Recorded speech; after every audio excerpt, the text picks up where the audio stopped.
punta naman po tayo mga kababayan dito naman po sa next topic po natin. Kung makikita nyo, December 8, kanina, kahapon pala, may lumabas pong kanina nga, may lumabas pong balita mga kababayan na ito daw pong si Napoles, guilty sa 19 million PDAP scam.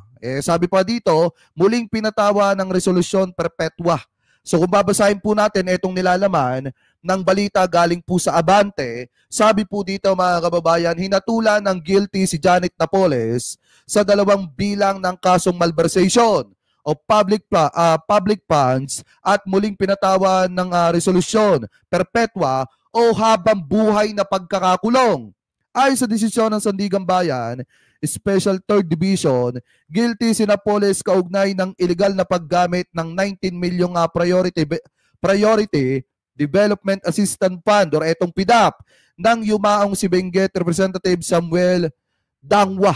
Mga kababayan, sabi pa dito, sa 165 pahinang dokumento na may petsang Nobyembre 21, napatunayang ginamit ang pondo sa pamamagitan ng mga peking non-government organization o proyekto dahil lumampas sa 8.8 milyon ang halaga na sangkot sa naturang kaso. Itinakdang parusa kay Napoles ang resolusyon perpetua. Matatandaan na unang nahatulan ng habang buhay na pagkakakulong si Napoles noong 2018 sa kasong plunder. Mga kababayan, ngayon, kung titingnan ninyo, bakit walang kadala-dala yung mga senator na naging kasangkot mga kababayan dito sa PDAP na ito?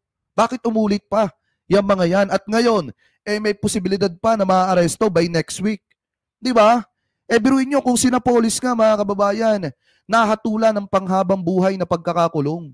Dahil po dito sa malversation mga kababayan at yung plunder, nakakapagtaka nga dito bakit nakalaya yung ibang mga kasangkot dito na nakulong din Diba? So ngayon kung titingnan nyo, kaya po natin binasa yan para maliwanag lang sa isipan ng mga kababayan Pilipino po natin na may ganito pong naging kaso nung panahon pa ata ni Pinoy ito.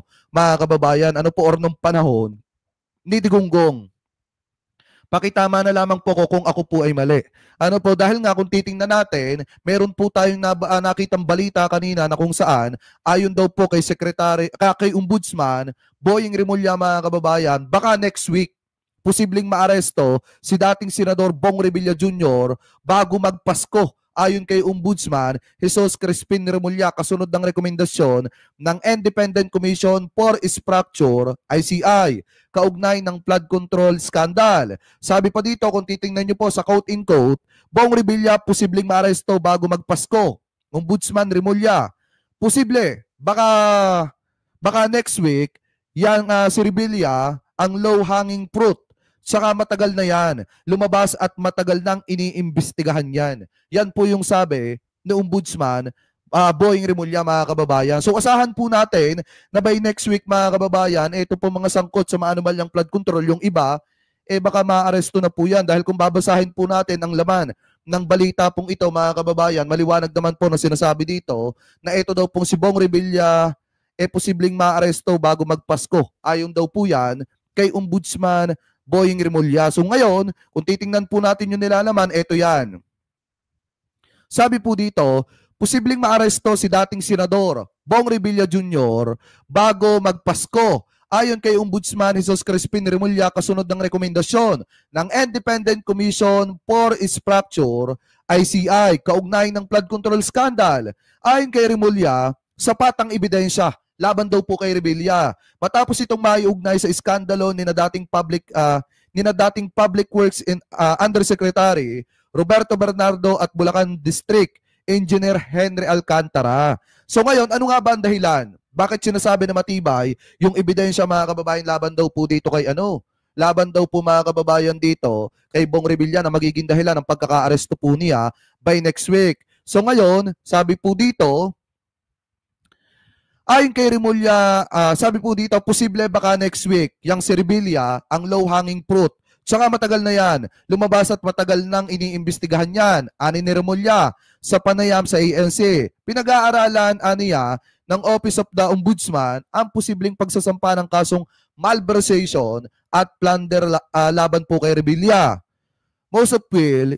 Sabi po dito, most of it will be, I think malversation will be the predicate crime possible plunder. It's something that it's ongoing right now. I don't know kung anong stage na yung preliminary investigation, dagdag pa niya. Sabi pa dito, sinabi rin niya na may iba pang posibleng saksi na nakasalukuyang tinutukoy ng ombudsman. Matatanda ang sinabi ni Bernardo na naghatid siya ng 125 million sa bahay ni Revilla noong Disyembre 2024 at iniutos pa umano ang paghahatid ng karagdagang 250 million bago magsimula ang campaign period para sa election 2025.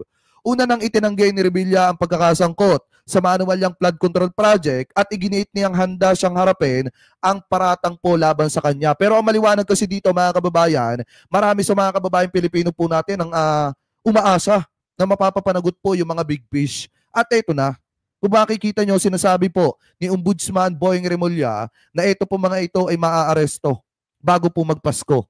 At ang isa na pong masasampulan dito ay ito pong si former Senator Revilla. So ngayon, alam nyo, ang gusto kong makita ditong maaresto, mga kababayan, yung talagang mga big fish na katulad niyang sinasaldi ko.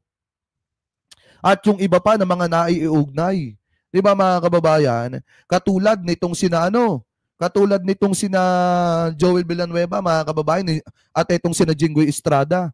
Yan yung mga gusto natin, mga kababayan, sa totoo lang, na mapapanagot dito po sa issue po na ito. Kasi kawawa mamamayang Pilipino eh. Taong bayan po ang apektado tuwing may ganito, mga kababayan, na mga klaseng gawain na talagang makikita at mapapansin po natin na taong bayan ang biktima tapos taong bayan pa ang parang may kasalanan. Pero ngayon, ang maganda dito, maliwanag po sa sinabi ni Ombudsman Boying Remulla na by next week, mga kababayan, matitikman na ng mga ito ang kamay ng batas.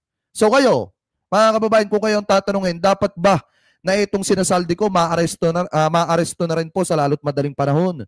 Dapat ba na ito po mga ito hindi po makaligtas sa kamay ng batas? Dapat ba, mga kababayan, na ito pong tawag dito? Na ito pong sina Joel Villanueva, Jinggoy Estrada, dapat maisunod na po yan. Kung sakaling mapapatunayan at matibay ang ebidensya laban po sa kanila. Kasi sa totoo lang, mga kababayan, unfair din naman yan kay Napoles na dating kasamahan po ng mga ito na nakasuhan dun sa PDAP na nakaligtas, mga kababayan, at nakalusot. Kasi itong mga ito nung panahon ni Digong, mga kababayan, nakalaya po yan. Kaya nga po nakabalik ulit sa politika eh.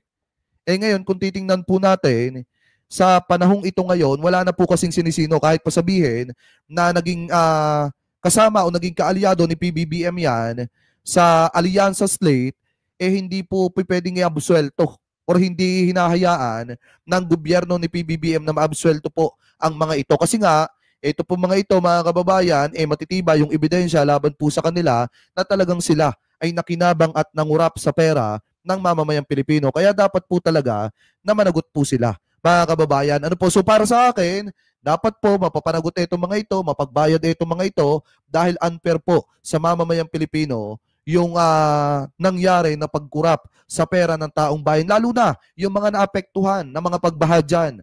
Lalo na, mga kababayan, yung mga nagkaroon ng pundar. Di ba?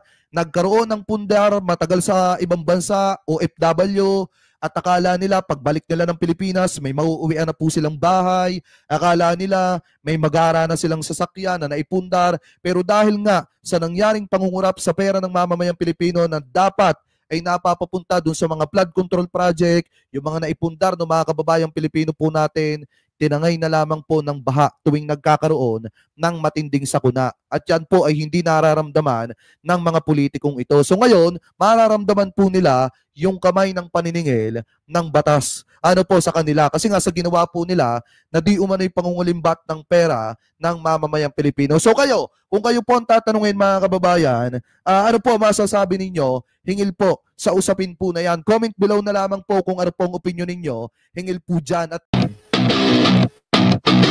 Pegador, wala kang kawala. Pegador, kayo ay maganda. Pegador, galit sa masama.